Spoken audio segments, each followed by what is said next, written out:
சில விஷயங்கள் நான் கற்றுக்கிட்டு இல்லை இங்கேருந்து உள்ளே வந்தேன். ஸோ எனக்கு அந்த எடிட்டிங்கும் இல்லை வந்து எப்படி எதுலேருந்து எவ்வளோ இருந்தால் எங்கே எடிட் பண்ணணும், எவ்வளோ ஆக்ஷன் வச்சா போர் அடிக்காமல் இருக்கும், எவ்வளோ தூரத்தில் வந்து இவன் டயலாக் வச்சு ரிப்பீட் ஆகாமல் இருந்தால் நல்லாயிருக்கும் அப்படிங்கிற இதெல்லாம் முதல்ல தெரிஞ்சுக்கிட்டு நான் வந்துடுறேன். ஸோ என்கிட்ட வந்து ஒரு ஆல்ரெடி ஒரு ஏஎல் நாராயணனுங்கிற ஒரு ஸ்க்ரீன் ப்ளே ரைட்டிங் இன்ஸ்டியூஷன், தென் புள்ளையாங்கிற ஒரு டைரக்ஷன் இன்ஸ்டியூஷன்.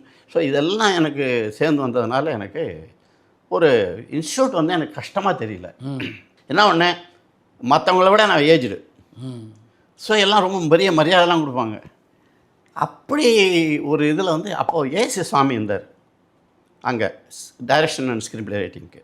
எப்போ பார்த்தாலும் என்னை திட்டிக்கிட்டே இருப்பார். ஆமாம், நான் நல்லா பண்ணுவேன், எல்லாரோட நல்லா பதில் சொல்லுவேன், எல்லாரோட இதை பண்ணுவேன். அது என்னமோ தெரியல, என்னை திட்டிகிட்டே இருப்பார். எப்போ பார்த்து திட்டுவார்.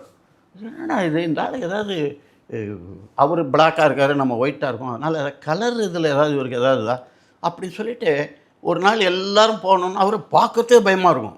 அவர் போட்டுக்கிற அந்த ஒரு எம்ஜிஆர் வச்சு படம் டேரக்ட் பண்ணவர், ஒரு ஜிப்பா மாதிரி ஒரு சில்க் ஜிப்பா போட்டுக்கிட்டு வந்து பிரமாதமாக இருப்பார். அப்படியே மூமெண்ட்டும் ஸ்லோவாக தான் இருக்கும், யாரும் டப்புலாம் போக முடியாது. ஒரு நாள் போய் சார், நான் வந்து இது இன்னைக்கு இவங்க மிஸ்டேக் பண்ணாங்க, நான் இதெல்லாம் கரெக்டாக சொன்னேன், அப்போட நீங்கள் என்னை திட்டினீங்க, ஏன் சார், என்ன சார் என் மேலே உங்களுக்கு?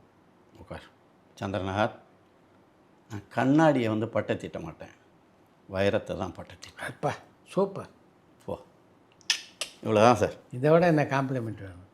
நான் அப்படியே கண்ட தண்ணி வந்துடுச்சு எனக்கு. அருமை. அப்படியே கையை பிடிச்சிட்டு தேங்க்யூ சார். நம்ம அவர் இன்ஸ்டியூட் விட்டு போகும்பொழுது கூட என்னை கூப்பிட்டு என்னை பேசிவிட்டு ரொம்ப என்னை அப்ரிஷியேட் பண்ணிட்டு போனார். அருமை.